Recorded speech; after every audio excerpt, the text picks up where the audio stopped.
Beauté la famille, bonjour au pays, bonjour, bonjour, c'est Mister Maïcha de Sous le Baobab sur Radio Beauté.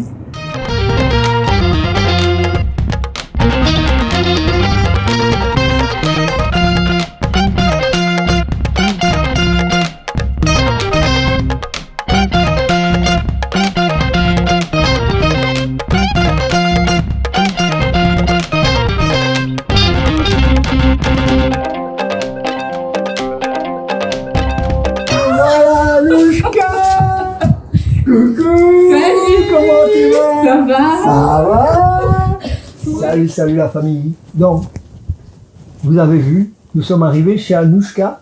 Elle nous a accueillis à l'entrée. Là, maintenant, on est chez elle, dans son petit intérieur.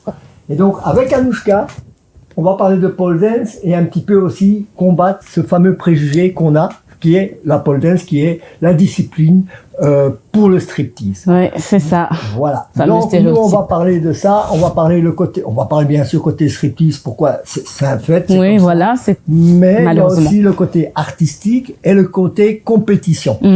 Donc, on va essayer de parler un peu de ces trois différences. Et puis, on va voir que pour être danseuse de pole dance, c'est pas aussi évident que ça. C'est pas aussi évident, non. Et puis, toi, je voudrais d'abord que tu te présentes. Qui est Anouchka? Ça, c'est la première partie de ma question. La seconde partie de ma question, c'est comment tu as découvert la pole dance? Alors, on t'écoute. Présente-toi, Anouchka. Voilà. Qui es-tu? Je suis Anouchka. Je vis sur Bruxelles et j'aime beaucoup l'art. Ah. Oui, l'art, c'est une passion. Et j'ai toujours voulu pratiquer une discipline artistique. Voilà, pratiquer une discipline artistique, mais je ne savais pas laquelle. J'avais commencé par la danse. Okay. Quand j'avais 17 ans, ça m'avait beaucoup plu. Puis j'ai arrêté. Et puis je cherchais. Puis voilà, je cherchais qu'est-ce que je voulais.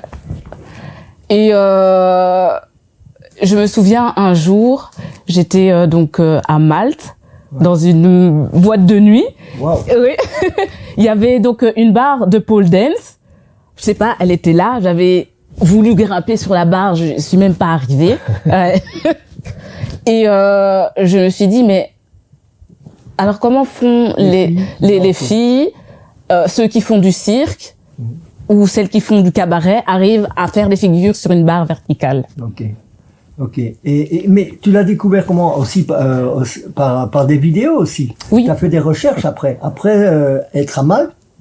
Quand oui, tu as découvert ça, tu as fait des recherches sur des vidéos sur YouTube alors? Donc je connaissais un peu la pole dance puisque oui, via YouTube, les vidéos des Américaines parce qu'elles font beaucoup.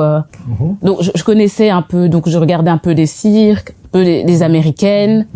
Un peu le striptease aussi, mais moi je faisais pas la différence entre ça. Ce qui m'impressionnait, c'était comment ces demoiselles, même ces messieurs, faisaient des figures acrobatiques sur une barre verticale. Parce qu'il y a aussi des messieurs. Il y a aussi des messieurs. C'est quand même plus marginal, ça c'est quand même plus rare. C'est rare, mais il y en a. Ah, ouais. Ça c'est bien de savoir ça. Donc c'est ouvert aussi aux messieurs. Exactement. Et au plus, il faut savoir que les origines de la pole dance découlent des années 20, donc au Canada, dans les cirques. Entre chaque numéro, pour faire patienter les publics, eh bien, il y avait des acrobates qui faisaient des figures sur le mat. Oui. Sur le mat central. Exactement, voilà. Du chapiteau. Entre chaque numéro pour faire patienter le public. Donc c'est ça les origines de la pole dance. Et puis dans les années 80, aux États-Unis, voilà, c'est rentré dans les bars. Ouais. Voilà, ce qu'on connaît, les bars à striptease. Ouais. Et puis petit à petit, ça s'est démocratisé, c'est sorti et il y a même des écoles, d'abord des écoles de pole dance, voilà, d'où j'ai commencé là-bas mon apprentissage dans une école à pole dance ici à Bruxelles. J'étais même étonnée de trouver des écoles de pole dance. En fait, oui, je pensais que c'était en France ou aux États-Unis, parce que là-bas c'est un peu plus développé. Mais il y en a ici. Et oui, il y a même des championnats, des compétitions de pole dance. Même en Belgique. Mais, tu m'as dit aussi en off qu'il y a des catégories de pole dance et que toi, tu es plutôt dans la catégorie pole dance, mais exotique. Alors explique-nous un peu les différentes catégories et puis explique-nous ta spécialité qui est la pole dance exotique. Oui, donc il faut savoir qu'il y a plusieurs catégories.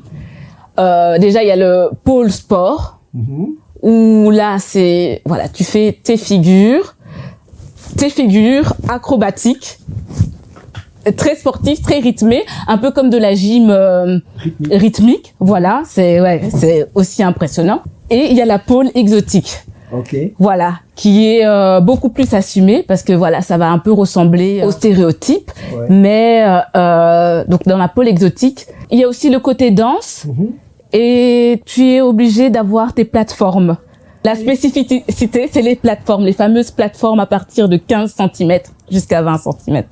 Il y a deux systèmes de barres. Il y a la barre simple, où pas besoin d'accroche de clous au sol ni au plafond. Elle tient juste à la pression du plafond et du sol. Un peu dans le principe de la barre de douche. Exactement. Mais du moment que ton plafond, c'est pas un flot plafond, ni un plafond en plastique ou quoi que ce soit, que ça soit un béton. Et moi, j'avais pas ça.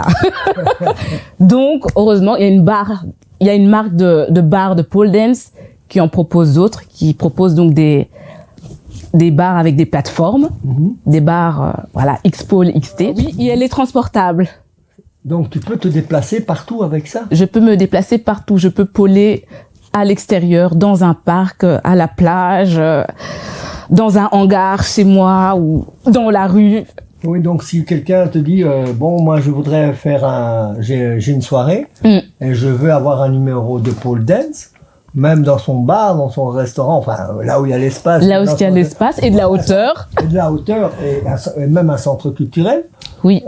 Tu arrives avec ton matériel, je l'installe. Et puis tu peux faire ton show, quoi. Exactement. La barre, elle est même démontable. Hein. Hop. Waouh. Ouais. Et quoi, t'as des housses pour ranger tout ça? Exactement. Il y a des housses et une petite tirette.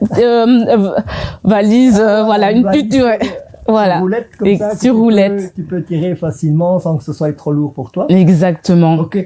Mais moi aussi, je me dis que pour faire de la pole dance, c'est très physique. Il faut avoir une bonne condition physique. Est-ce que en dehors de faire de la pole dance, il faut te muscler, il faut quand même avoir une certaine force. Est-ce que tu fais de la salle? Est-ce que tu fais du sport au-delà de la pole dance? Donc oui, mais c'est pas obligatoire de faire un sport extérieur. Moi j'en fais. C'est parce que je suis assez stressée, donc oui, stressée. Des fois j'ai trop d'énergie, donc voilà, je vais à la salle.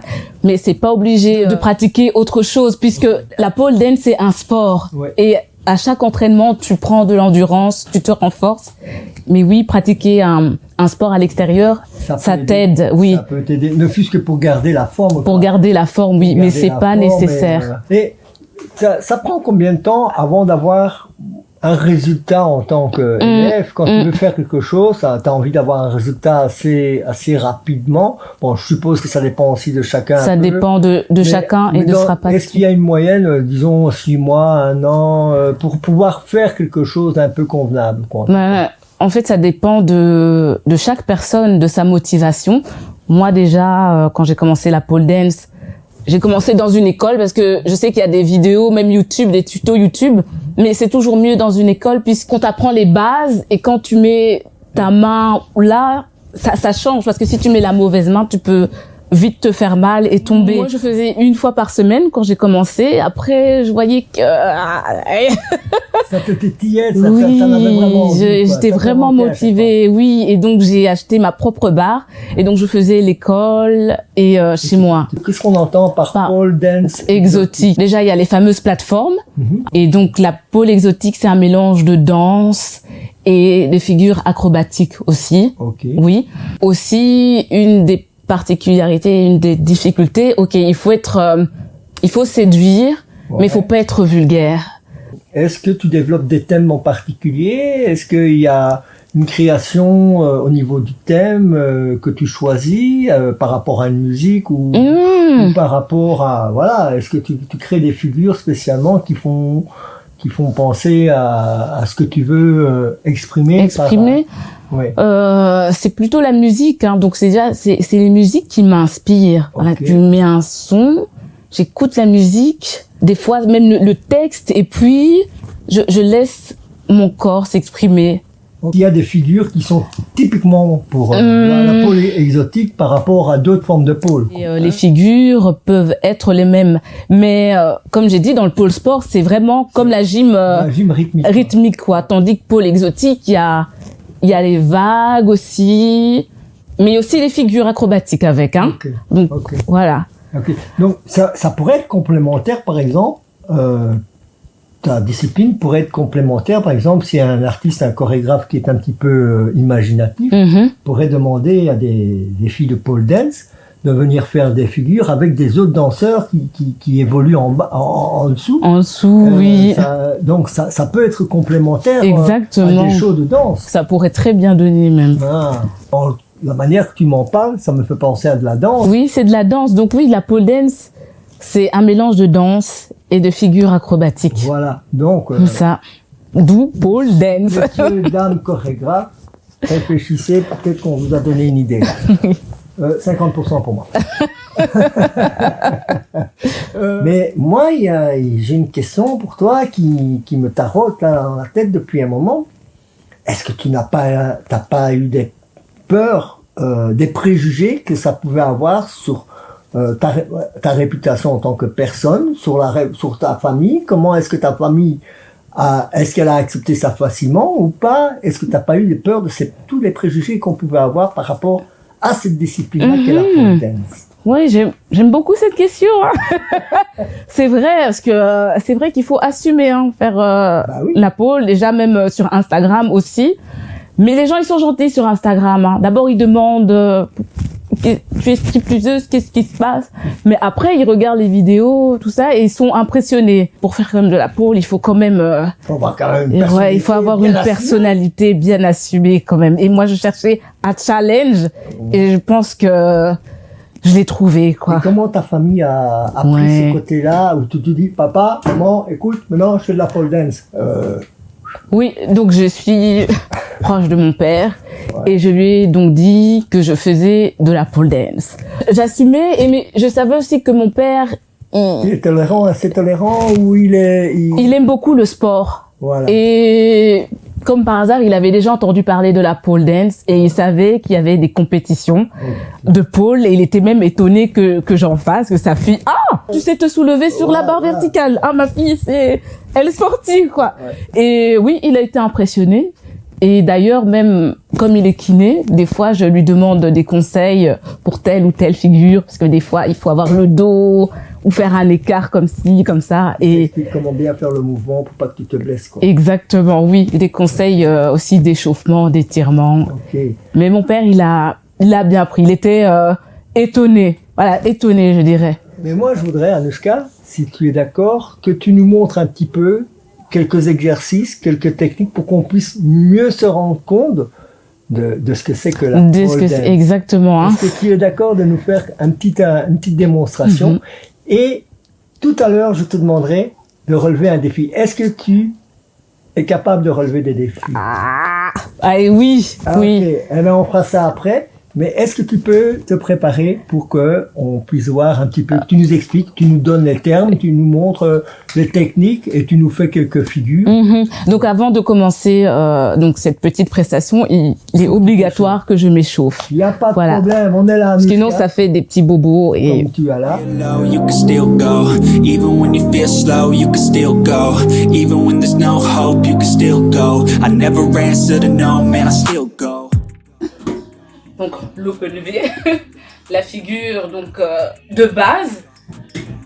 Donc je prends la pole, je l'embrasse, hein. Je vais pousser et tirer, hop et hop. Et... Ça s'appelle Open V écart. Open V écart, ok. L'open V, c'est la figure basique. Ok. On apprend au début pour faire après les figures impressionnantes. D'accord. Et donc, l'open V, c'est aussi par rapport à ce que quand tu ouvres les jambes, ça prend comme un V. Exactement, d'où le nom aussi. Maintenant, à la fin de l'émission, on va te faire un petit défi. Un petit défi. Je te l'avais dit, je te l'avais annoncé. Tu n'oses plus dire noir, alors tu dis Renoir. Tu n'oses plus dire beurre, alors tu dis rebeu. Tu n'oses plus dire arabe à cause de la peur des mauvais regards. Tu emploies l'argot ou le verlan. Hustle hard, hustle every single day. I'll be making moves till I'm buried in my grave. To the system, I don't wanna be a slave. I've been doing shit my way, or the highway, and in the driveway. Car les sens des mots sont violents. Car quand tu parles, cela rend nerveux. Tolérance zéro, intolérance au plus haut. À l'heure des réseaux sociaux, expression limitée. À l'heure des réseaux sociaux, expression surveillée. Liberté d'expression, muselée. Et puis, surveillée. Liberté emprisonnée. Nouvelle société, antidémocratisée. Société informatisée. Société bip-bip, déshumanisée. De base, moi, je ne suis pas une acrobate, pas du tout. Peut-être du sport, danse, mais acrobate, ce qui est écart ou les ponts, ça, je ne savais pas faire. Et ça, c'est grâce à la pole dance. Okay. Et c'est juste de la pratique. C'est juste de la pratique.